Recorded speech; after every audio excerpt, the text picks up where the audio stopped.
Subscribe channel Truth.id dan aktifkan lonceng notifikasi untuk mendapatkan informasi seputar live streaming dan video khotbah terbaru. Posisi tombol subscribe berada di kanan atas channel kami dan jangan lupa nyalakan loncengnya.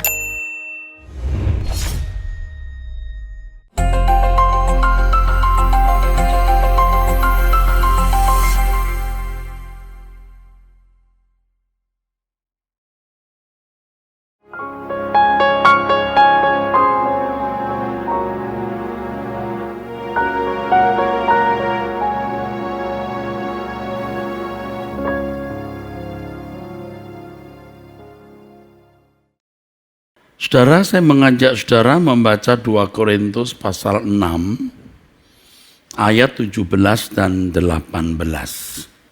2 Korintus 6 ayat 17 dan 18 berbunyi, sebab itu keluarlah kamu dari antara mereka dan pisahkanlah dirimu dari mereka, firman Tuhan, dan janganlah menjamah apa yang najis.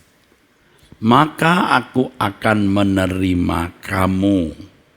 Ya, maka aku akan menerima kamu. Dan aku akan menjadi bapamu, dan kamu akan menjadi anak-anakku laki-laki dan anak-anakku perempuan. Demikianlah firman Tuhan yang Maha Kuasa. Saudara, kalau tidak memahami dengan benar ayat ini, maka ayat ini mengesankan bahwa keselamatan dapat dicapai melalui atau dengan perbuatan, ya, dengan hidup kudus.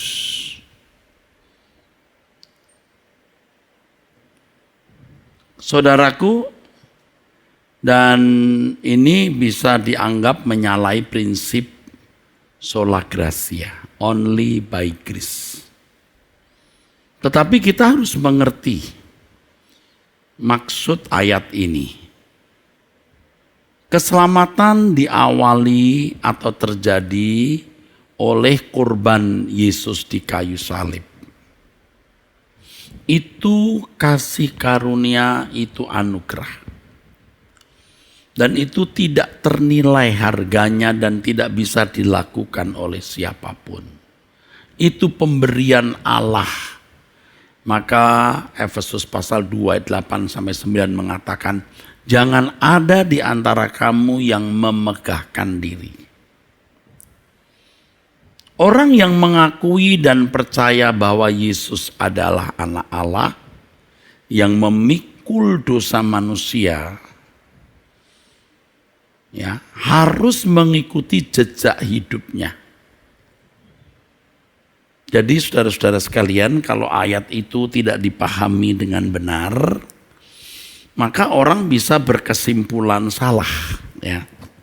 Untuk itu saudara harus tahu, ya, skema keselamatan itu dimulai atau diawali dari salib, ya. Diawali dari salib. Ini segalanya. Artinya Yesus yang memikul dosa dunia. Dosa dunia dipikul oleh Yesus. Jadi kalau Tuhan Yesus tidak mati di kayu salib memikul dosa dunia, itu fatal. Fatal. Tidak ada pengadilan, tidak ada penghakiman, semua manusia meluncur, ya. Masuk neraka tanpa pertimbangan, tanpa perhitungan. Ya. Nah, salib ini yang membuat orang percaya, ya, bisa dibenarkan di hadapan Allah atau dianggap benar. Tidak semua orang menjadi umat pilihan, saudaraku. Hanya orang-orang yang dipilih atau orang-orang tertentu yang diberi kesempatan untuk mendengar Injil, untuk mengenal juru selamat ini. Tidak semua orang. Jadi kalau ada orang yang memang terlahir tidak menjadi umat pilihan, bagaimanapun tidak bisa, karena memang bukan umat pilihan. Nah, kalau umat pilihan mendengar Injil, mengakui Yesus sebagai Tuhan dan Juru Selamat, maka ia harus mengikuti jejak Tuhan, jejak Yesus. Ini orang-orang yang memang dirancang untuk dikembalikan ke rancangan semula Allah, ya. Dan rancangan Allah semula itu, saudaraku, manusia yang bisa melakukan segala sesuatu selalu sesuai dengan pikiran dan perasaan Allah. Nah, kita bisa mengerti mengapa Yesus berkata, rezekiku melakukan kehendak Bapa, atau makananku melakukan kehendak Bapa dan menyelesaikan pekerjaannya. Jadi kalau orang percaya Tuhan Yesus harus ikut jejaknya. Karena ikut jejaknya maka harus meninggalkan cara hidup manusia pada umumnya. Kita mengikut manusia sejati, Adam kedua atau Adam terakhir, yang adalah anak Allah, inkarnasi dari anak Allah di bumi ini. Jadi kalau kita sebagai orang Kristen tidak mau mengikuti jejaknya, itu berarti tidak bersedia percaya. Ya. Saya ingatkan bagi saudara-saudara yang dari kecil memang sudah Kristen atau menjadi Kristen karena pasangan hidup, saudara itu belum berarti sudah mengikut Yesus dengan beragama Kristen. Mengikut Yesus itu berarti mengikut jejaknya, mengikut cara hidupnya. Dan cara hidup Yesus itu berbeda dengan cara hidup anak dunia. Kalimat keluarlah kamu dari antara mereka dan pisahkanlah dirimu. Ini merupakan panggilan untuk hidup secara khusus. Hidup secara istimewa yang tidak sama dengan gaya hidup manusia pada umumnya yang bukan umat pilihan. Banyak orang Kristen yang tidak mengerti ini atau tidak mau mengerti ini. Dia pikir kalau sudah beragama Kristen, ke gereja, mengaku Yesus sebagai Tuhan dan Juru Selamat, itu istimewa. Ia membandingkan tetangganya yang tidak ke gereja, yang tidak mengaku Yesus sebagai Tuhan dan Juru Selamat. Apa istimewanya kalau hanya mengakui Yesus sebagai Tuhan dan Juru Selamat? Kalau hanya bisa mengakui Yesus sebagai Tuhan dan Juru Selamat, ya saudaraku, semua orang yang terlahir dari keluarga Kristen otomatis begitu. Saya kira banyak orang-orang yang lahir di negara-negara barat karena orang tuanya Kristen, barangkali mengakui Yesus Tuhan dan Juru Selamat. Mengakui statusnya, karenanya mereka merayakan Natal. Mereka mengakui Yesus itu Juru Selamat. Mereka mengakui Yesus turun ke dunia adalah anak Allah. Tetapi mereka sama sekali tidak mengikut Yesus, atau sebagian besar mereka tidak ikut Yesus. Ini sama dengan orang-orang Kristen yang terlahir sebagai orang Kristen atau ikut pasangan hidup yang beragama Kristen. Otomatis.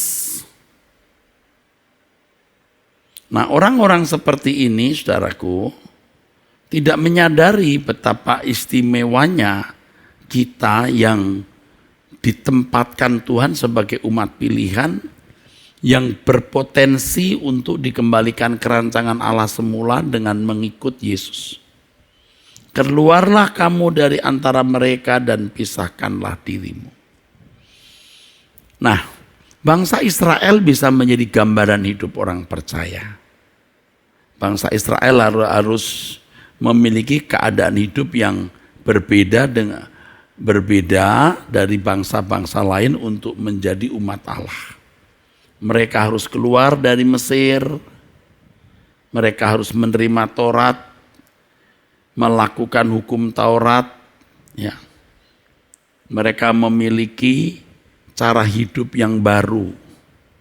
Mereka harus memunahkan orang-orang Kanaan dari antara mereka agar cara hidup bangsa Kanaan yang kafir tidak mempengaruhi iman Israel kepada Elohim Yahweh. Hal ini dimaksudkan agar bangsa Israel menjadi bangsa yang eksklusif dengan Allah yang disembah, Elohim Yahweh. Harus eksklusif. Dan memang bangsa Israel itu eksklusif. Sebab mereka memiliki Taurat yang dalam segala aspek hidupnya diatur. Dari soal makan bukan hanya ada makanan yang dianggap halal dan ada makanan yang dianggap haram. Bukan hanya itu. Jenis makanan yang halal bercampur dengan halal itu ada yang jadi haram.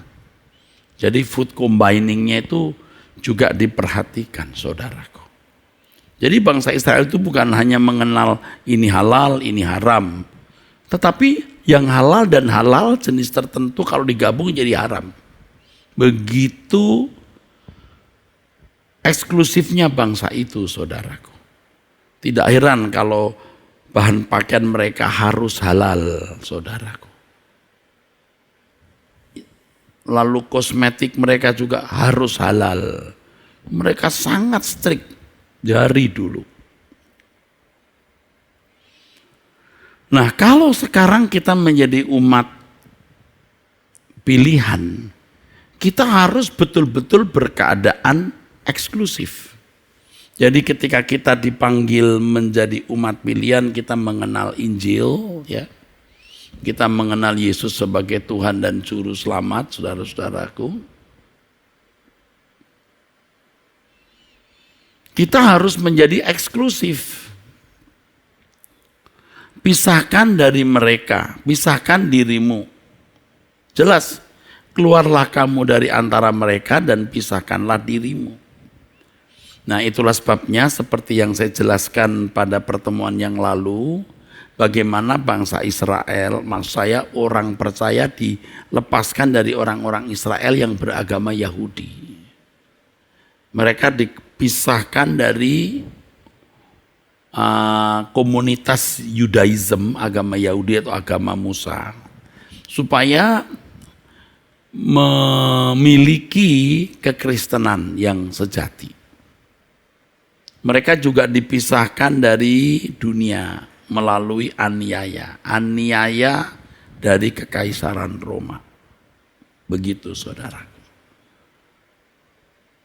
Dengan mereka dipisahkan dari komunitas Yahudi melalui penganiayaan yang dilakukan oleh tokoh-tokoh agama Yahudi, dan mereka juga mengalami aniaya yang hebat dari kelompok dari kekaisaran Roma. Mereka menemukan kehidupan yang baru. Nah, ini new normal baru. Dan mereka tidak bisa balik lagi, saudara. Tidak sama lagi dengan cara hidup mereka yang lama. Sudah tidak bisa lagi. New normal of Christianity. Mereka memiliki hidup yang normal sebagai orang Kristen. Ya, itulah sebabnya orang percaya disebut Kristen karena seperti Kristus. Itu normalnya mereka. Nah, sayangnya sejak kekristenan menjadi agama negara, para tokoh-tokoh dan pemimpin gereja menjadi orang-orang terhormat. Lalu ada new normal lagi. Tapi yang tidak normal di mata Allah, normal menurut dunia. Dan itu menjadi warisan panjang sampai hari ini, saudara. Warisan panjang sampai hari ini. Banyak orang Kristen yang hanya mewarisi liturgi gereja, mewarisi doktrin, yang semua dibungkus dalam keberagamaan. Tetapi tidak dipisahkan dari dunia. Ya saudara. Jadi sebenarnya masih normal menurut dunia. Yang membedakan itu hanya jenis keberagamaannya. Yang sana agama A, ini agama Kristen. Itu hanya bedanya. Padahal yang Tuhan kehendaki itu pisahkan dirimu dari mereka, jangan-jangan menjamah apa yang najis. Artinya kamu harus suci. Dan kalau kamu suci, aku akan menerima kamu. Baru aku menjadi bapakmu, kamu jadi anak-anakku laki-laki dan perempuan. Nah kalau sekarang saya bicara, jika Anda tidak kudus, Anda tidak diterima Allah. Nah lalu orang berkata tuh, ajaran anugerah yang salah. Anugerah plus.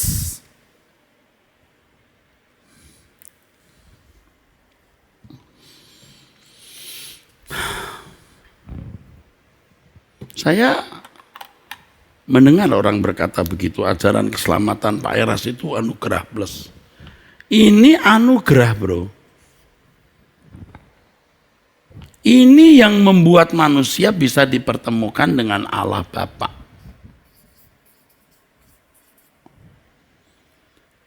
Nah setelah menjadi anak Bapa atau dianggap benar, ia harus ikut jejaknya Tuhan Yesus. Harus merubah diri. Kalau tidak berarti tidak percaya. Kalau hanya mengaku Yesus adalah Tuhan dan Juru Selamat, itu belumlah atau bukanlah percaya yang dimaksud Alkitab. Itu belumlah new normal of Christianity yang dilakukan, yang dialami, yang dijalani oleh rasul-rasul dan gereja mula-mula. Bukan, itu normal dunia. Kekristenan yang tidak dijalani dengan mengikut jejak Yesus, itu kekristenan yang mudah sekali diwariskan kepada anak cucu secara otomatis. Atau menikah dengan orang Kristen yang tadinya bukan Kristen, otomatis jadi Kristen. Tetapi itu belumlah mengikut Yesus. Mengikut Yesus itu pilihan, saudaraku. Tidak bisa otomatis. Keluarlah kamu dari antara mereka, jangan menjamah apa yang najis. Harus menjadi orang suci. Nah mendengar kata suci, hari ini banyak orang sudah mental block. Belum lagi kalau ada konsep bahwa yang disebut orang suci itu orang tertentu. Padahal dalam 1 Petrus 2 ayat 9, firman Tuhan mengatakan, kamulah bangsa yang terpilih, imam ya, artinya memiliki kedekatan dengan Allah. Imamat yang rajani, ini bisa diterjemahkan musketeers, hulu balang raja. Bangsa yang kudus tuh. Umat kepunyaan Allah sendiri, supaya kamu memberitakan perbuatan-perbuatan yang besar dari Dia yang telah memanggil kamu keluar dari kegelapan kepada terangnya yang ajaib. Ini setiap kata mestinya bisa dikutbahkan atau diperdalam. Apa artinya bangsa yang terpilih, imamat yang rajani, bangsa yang kudus, umat kepunyaan Allah sendiri. Dengan tanggung jawab memberitakan perbuatan-perbuatan yang besar dari Dia. Perbuatan yang besar itu apa? Bukan orang sakit kanker stadium akhir bisa sembuh. Bukan itu maksudnya. Yang memanggil kamu, nah ini isinya. yang memanggil kamu keluar dari kegelapan kepada terangnya yang ajaib, yang membawa kamu kepada marvelous light, terang yang ajaib. Ya saudaraku. Di dalam 1 Petrus 1 ayat 16 jelas Alkitab mengatakan, kuduslah kamu sebab aku kudus. Jelas firman Tuhan mengatakan kamu dipanggil bukan untuk melakukan yang cemar. Siapa yang menolak ini menolak Allah. Jadi kalau hidupmu cemar, engkau tidak suci, engkau menolak Allah. Nah, saya tidak mengerti kenapa bisa begitu. Orang Kristen yang begitu mudah, ya, hidup sembarangan. Dikatakan di dalam 1 Tesalonika 4 ayat 7, Allah memanggil kita bukan untuk melakukan apa yang cemar, melainkan apa yang kudus. Karena itu siapa yang menolak ini bukanlah menolak manusia, melainkan menolak Allah yang telah memberikan juga rohnya yang kudus kepada kamu. Jadi Roh Kudus yang ditaruh itu tidak jaminan orang itu pasti nurut. Bisa menolak Allah. Dan itu sama juga mendukakan Roh Kudus. Jadi saudaraku sekalian, setelah menjadi Kristen, setelah menjadi orang percaya, itu harus memiliki kekudusan. Kalau tidak kudus, itu tidak normal. Normalnya orang Kristen itu kudus. 1 Petrus ayat 1, pasal 1 maksud saya, ayat 16, 17. Kalau mau dipanjangkan ayat 18. Kuduslah kamu sebab aku kudus, kata firman Allah. Kalau kamu memanggil Allah itu Bapa, harus memiliki new normal. New normal of Christianity, hidup normal sebagai orang Kristen. Karena kamu telah ditebus dari cara hidup kamu yang sia-sia, yang kamu warisi dari nenek moyang. Saya mengajak semua kita memiliki hati yang benar-benar bersih. Sebab Allah mau berurusan dengan kita dari hati ke hati. Bersih. Jangan ada perasaan dendam, jangan ada perasaan benci, bahkan kepada orang-orang yang memusuhi kita. Jangan. Jangan mengingini milik orang lain, saudaraku. Jangan berpikir jorok, kotor, najis, pikiran Cina. Ya. Jangan berpikir bahwa dengan memiliki sesuatu maka akan bahagia. Itu tidak bersih. Tidak bersih. Allah mau bersekutu dengan kita. Hati kita harus bersih. Maka aku akan menerima kamu sebagai anak-anakku laki-laki dan anak-anakku perempuan. Saudara perhatikan bagaimana doktrin atau pengajaran gereja yang dipahami banyak orang. Ketika dikatakan keselamatan bukan karena perbuatan baik, lalu kalimat itu diartikan bahwa perbuatan baik dianggap kurang perlu atau tidak perlu. Jadi ketika diajarkan mengenai kehidupan yang harus kudus tidak bercacat, maka itu dianggap kesombongan. Dianggap merubah prinsip sola gratia atau only by grace. Dianggap ajaran yang sesat atau tidak benar karena anugerah plus. Lalu sementara ada orang lain mengajar, pokoknya kalau sudah percaya Yesus, anugerah itu otomatis menyelamatkan. Nah, ada yang menyebut sebagai hyper grace. Nah, ada orang-orang Kristen yang melawan hyper grace, tapi juga melawan apa yang saya bagikan ini. Kita harus kudus. Nah, saya tanya, kamu itu mau berdiri di mana? Maksud kamu itu apa? Hyper grace dilawan. Tetapi ajaran yang mengajarkan hidup kudus juga dilawan. Karena dianggap itu pengajaran yang tidak alkitabiah. Anugerah plus. Saudara ini maunya apa? Saudara yang begitu itu nggak ngerti maunya apa. Saudara jangan ikut-ikutan. Saudara ikut saja apa yang saya ajarkan ini. Ini alkitabiah kok. Keluarlah kamu dari antara mereka dan jangan menjamah apa yang najis, maka aku akan menerima kamu sebagai anak-anakku laki-laki dan anak-anakku perempuan. Itu jelas, kamu keluar, jangan menjamah apa yang najis, maka aku akan menerima kamu sebagai anak-anakku laki-laki dan anak-anakku perempuan. Dan Anda kalau melihat konteks ayat itu di dalam 2 Korintus pasal 6 dari ayat 11. Yang judulnya, jangan ada lagi noda kekafiran.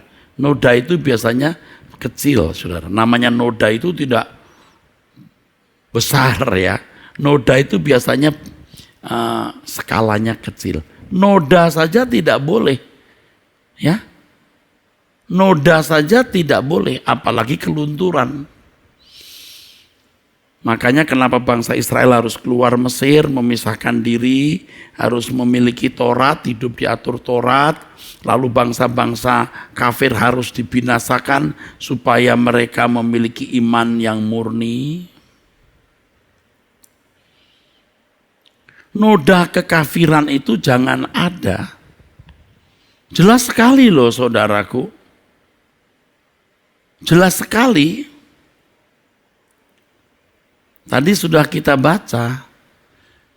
Kamu dipanggil bukan untuk melakukan apa yang cemar. Kalau kamu melakukan apa yang cemar, kamu menolak Allah.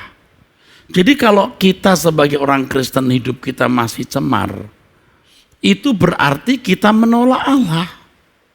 Kalau kita hidup tidak kudus, itu berarti menolak Allah. Saya ini khotbah juga untuk diri saya sendiri, saudaraku. Iya.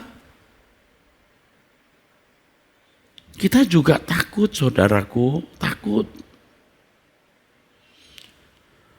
Aduh, kita mau hidup sesuai dengan kehendak Allah.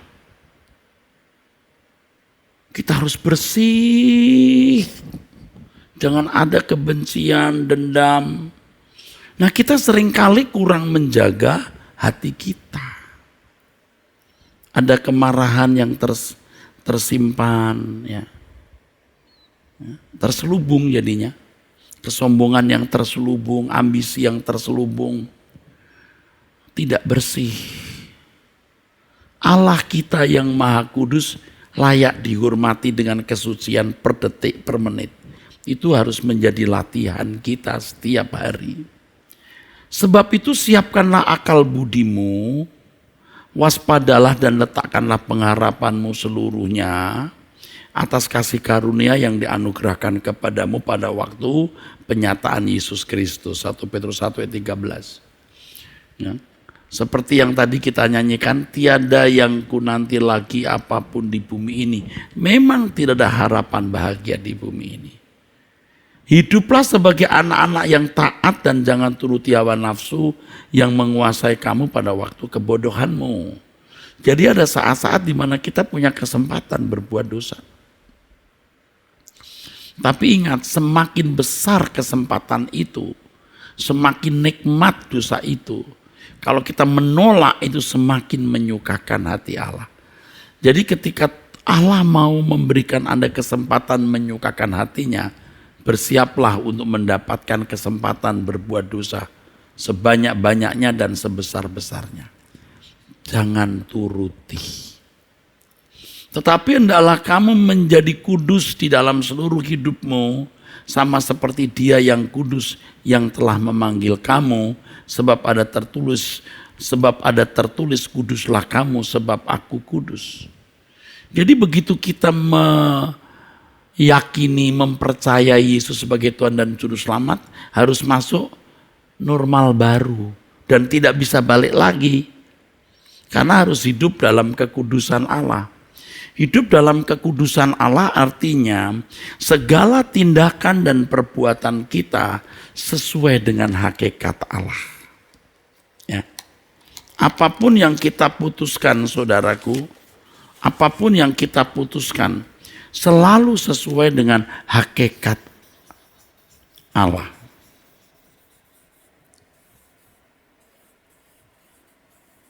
Sesuai dengan hakikat Allah. Hakikat Allah apa, saudaraku? Adil. Apalagi belas kasihan.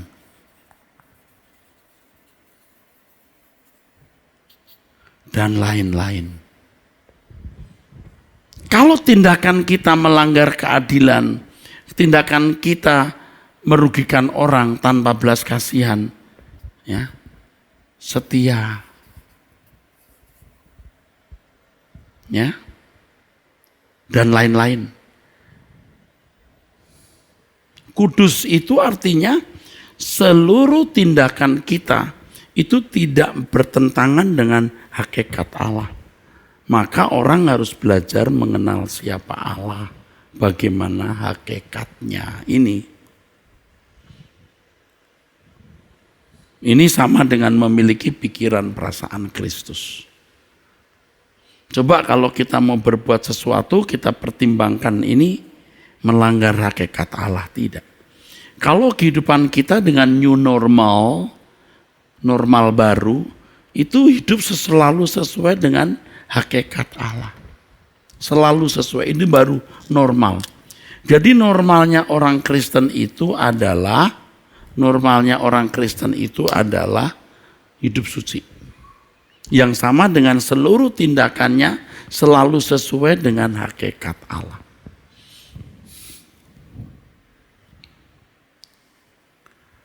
Kita menjadi manusia itu luar biasa. Karena kita bisa atau dimampukan untuk bertindak sesuai dengan hakikat Allah. Dan itu yang namanya mengenakan kodrat ilahi. Mengenakan kodrat ilahi. Tuhan kita Yesus Kristus, anak manusia yang dalam segala hal disamakan dengan kita, telah mencapai kesempurnaan. Ia bisa melakukan segala sesuatu selalu sesuai dengan kehendak Bapa atau tidak pernah menyalahi hakikat Allah. Itu normalnya. Jadi kalau kita boleh meminta sesuatu kepada Allah, kita minta satu ini. Buat aku untuk bisa hidup tak bercacat, tak bercela. Kalau saudara dewasa rohani, saudara tidak akan meminta yang lain. Saudara hanya ingin satu hal, untuk bisa hidup tidak bercacat, tidak bercela.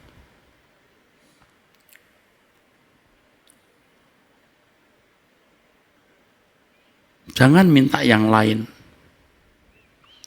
Dengan air mata, ya.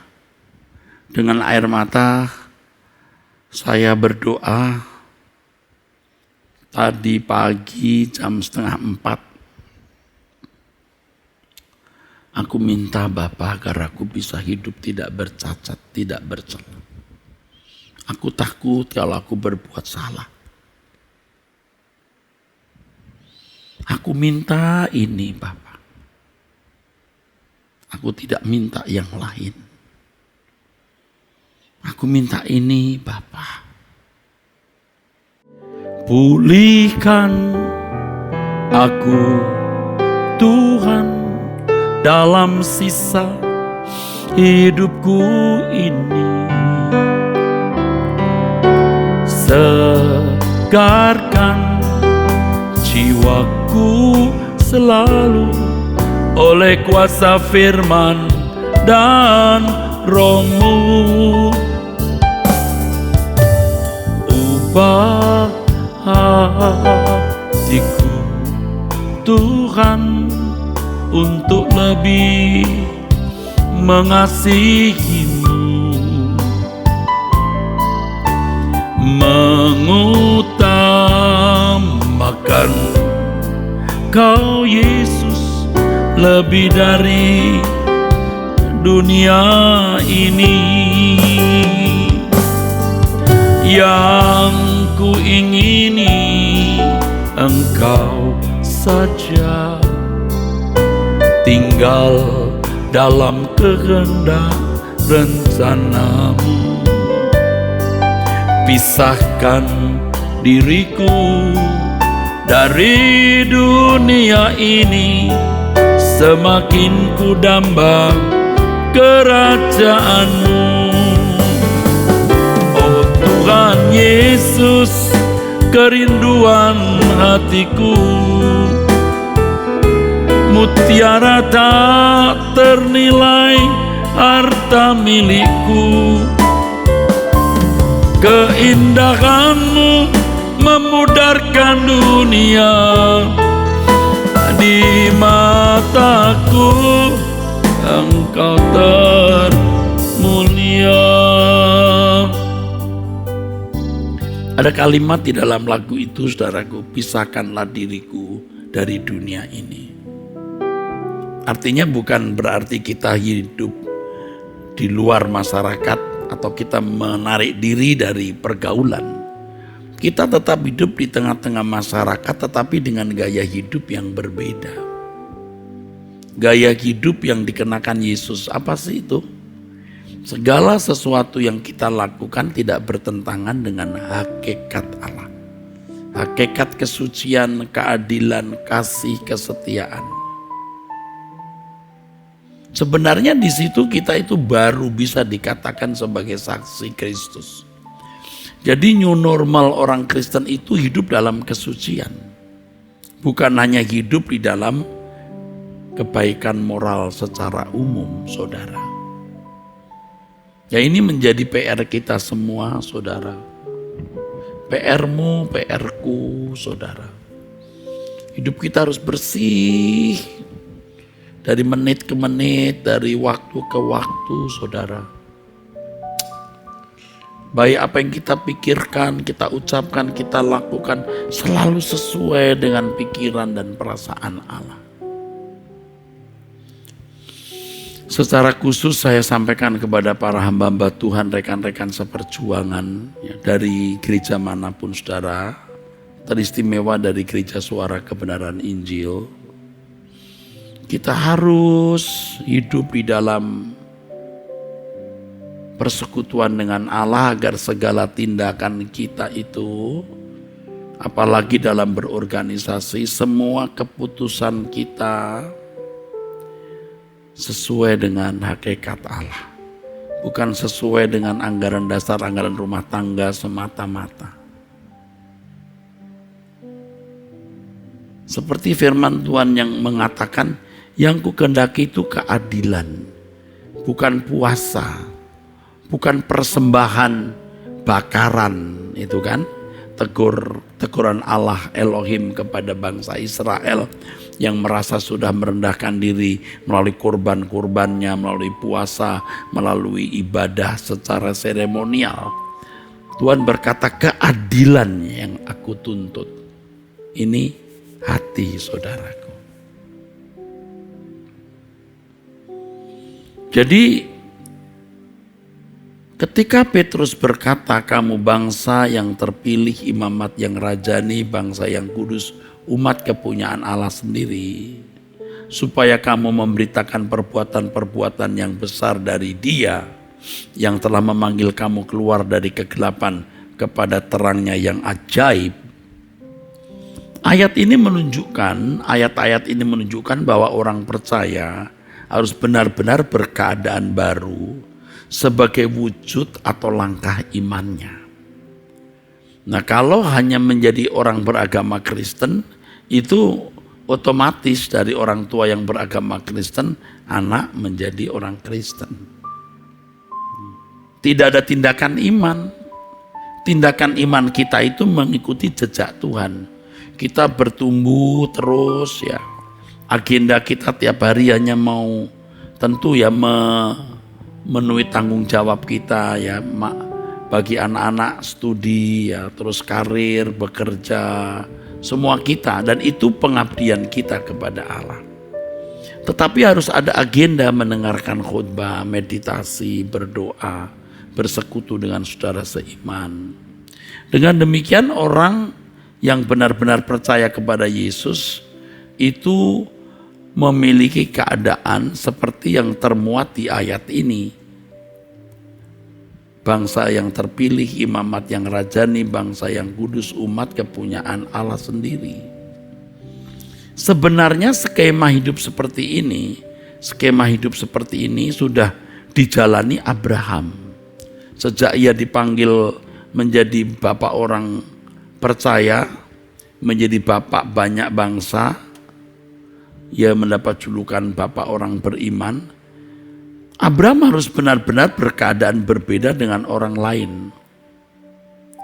Ketika ia bersedia mematuhi apapun yang diperintahkan Elohim Yahweh kepadanya. Saudara, dia harus meninggalkan kampung halaman sanak familinya loh saudara. Dan Tuhan bawa dia, kata Tuhan ya, ke negeri yang akan ditunjukkan. Dan negeri itu ternyata langit baru, bumi baru. Ibrani 11 ayat 9, 10, 11, 12, 13, 14, saudara baca. Bukan di bumi ini. Jadi Abraham terus diarahkan untuk menjadi musafir. Jadi normal hidupnya itu jadi musafir Abraham. Sama loh, kita ini juga musafir. Tapi banyak orang Kristen sudah betah di bumi, mengumpulkan harta untuk kebanggaan dalam bentuk rumah, mobil, barang-barang, arloji dan lain-lain. Aduh, sudah susah untuk diingatkan dan susah diajak bicara, saudara.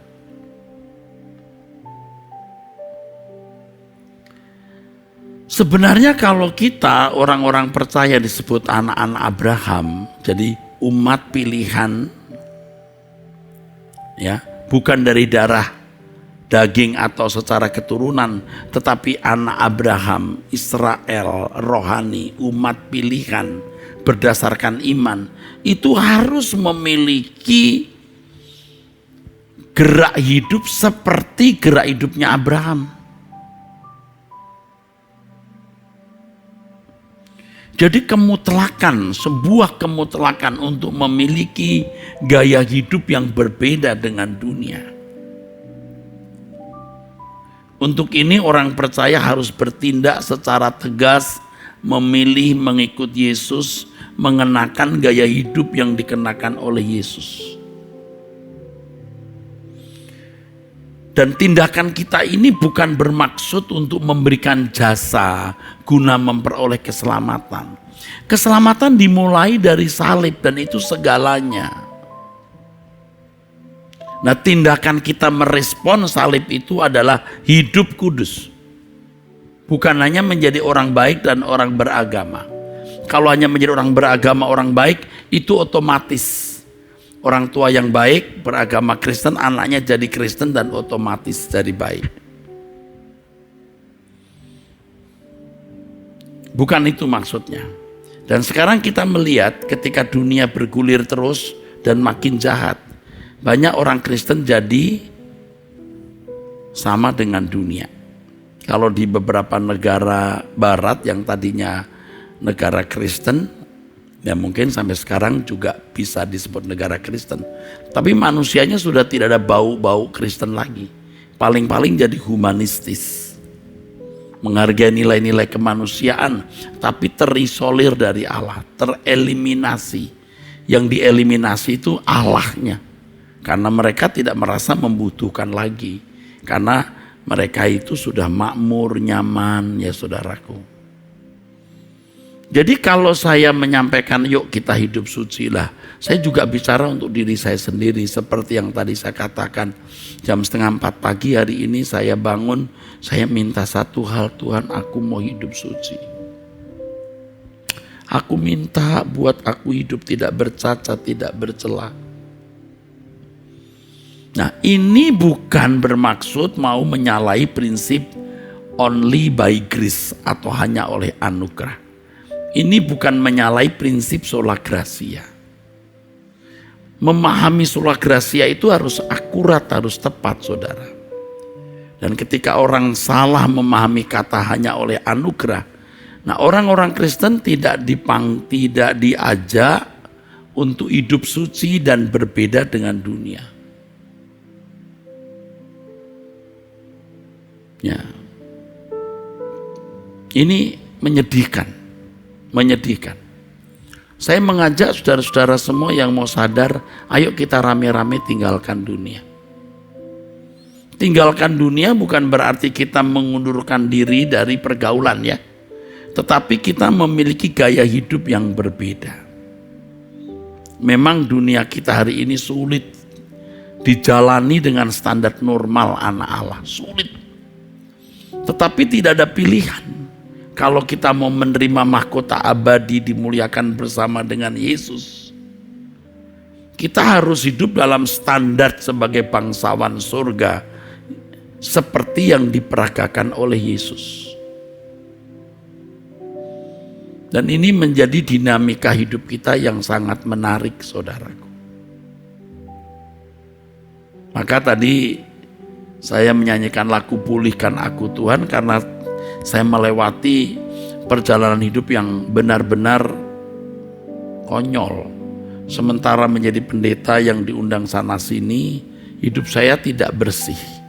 Kalau saya mati waktu itu mungkin saya ditolak untuk masuk menjadi anggota keluarga kerajaan. Bisa saja saya menjadi anggota masyarakat, tetapi itu mendukakan hati Allah. Karena Allah merancang kita itu menjadi anggota keluarga kerajaan.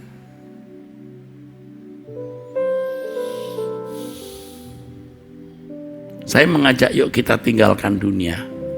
Maka saya khotbah ini juga untuk diri saya sendiri. Untuk diri saya sendiri, saudara.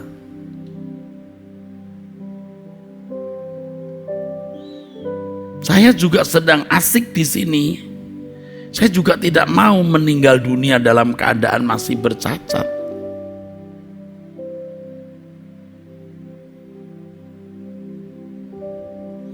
Makanya kita ayo tinggalkan dunia. Ingat, bukan mengundurkan diri dari keramaian ya. Tetapi jangan mengenakan gaya hidup seperti manusia lain. Nah, untuk itu saya memberikan saudara seminar, ceramah. Saudaraku sekalian, dibutuhkan keberanian untuk ini, keberanian untuk meninggalkan dunia. Ya. Sebab untuk dilayakkan menjadi anggota keluarga kerajaan harus berani meninggalkan dunia dengan segala kenyamanannya.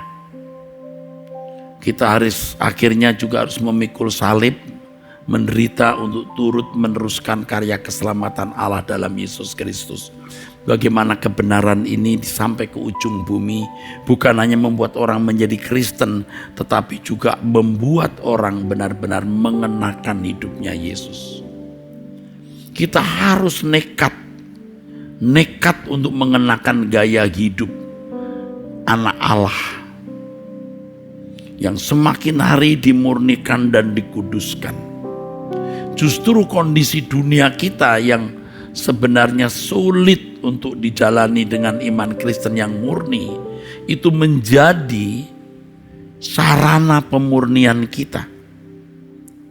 Yang klimaks dan puncaknya,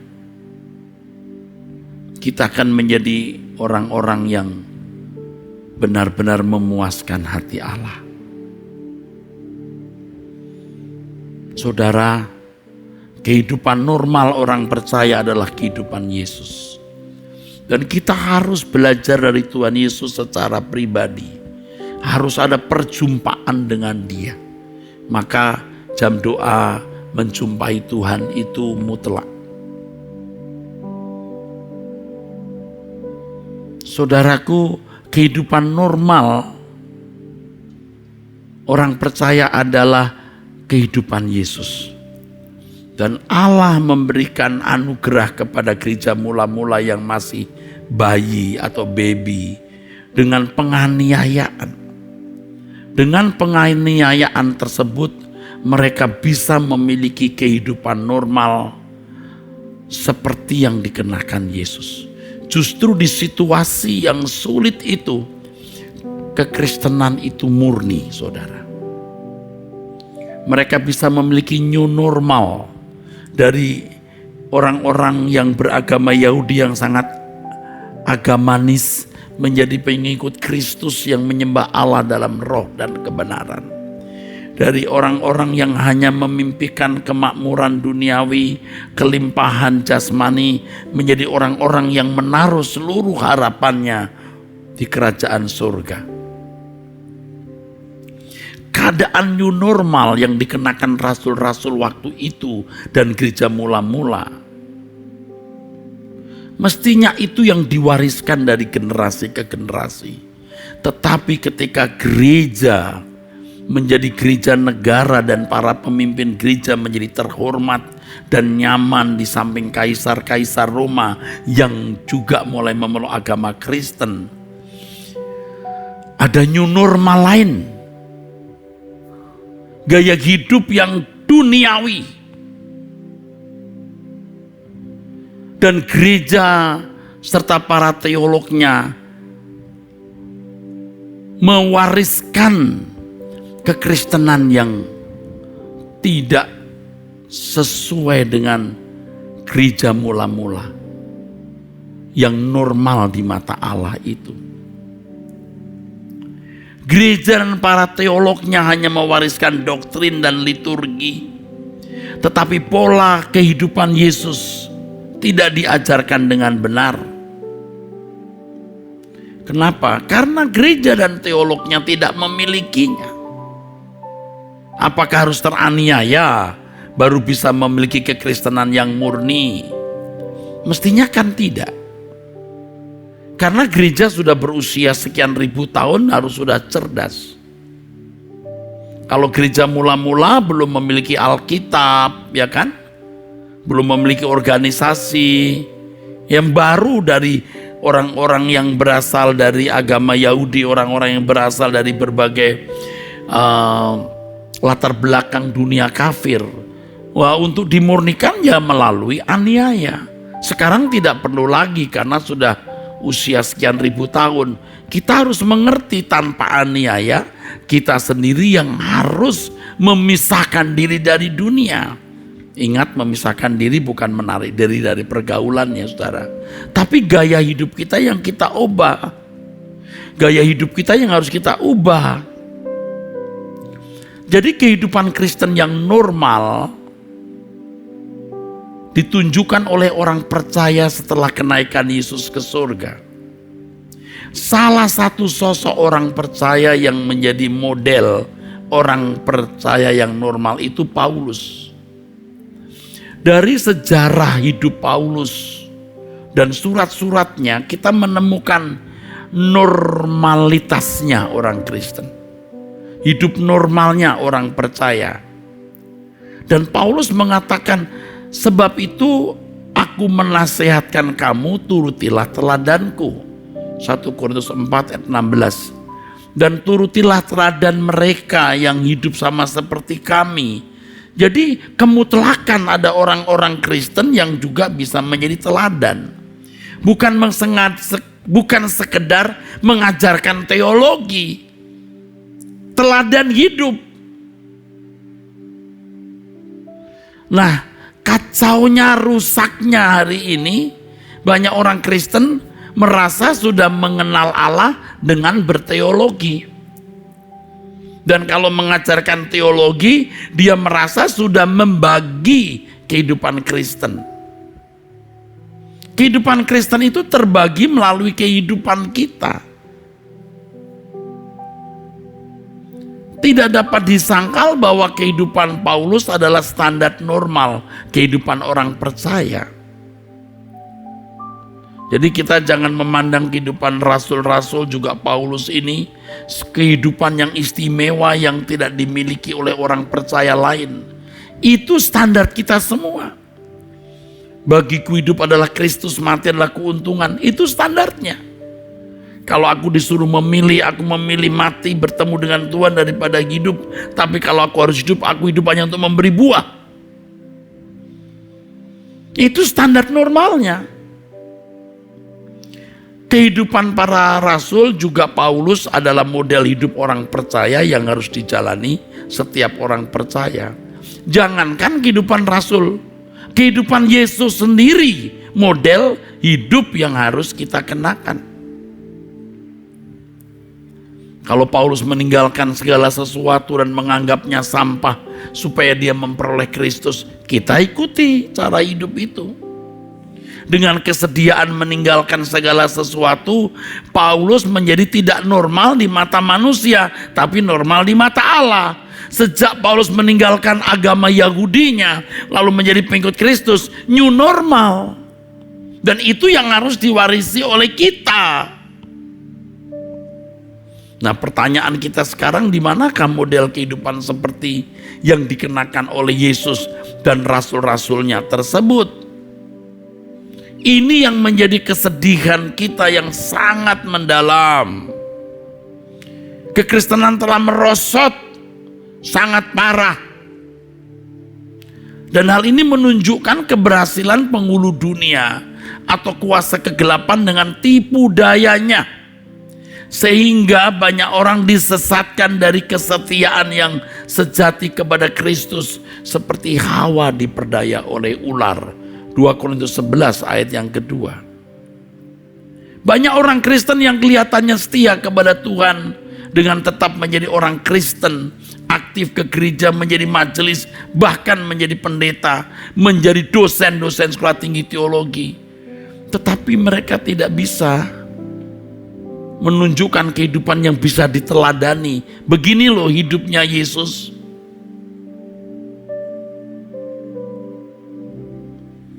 Ini menjadi kepedihan kita semua, saudaraku. Ini menjadi kepedihan kita semua. Dan saya jujur ya, kadang-kadang susah banget. Frustasi.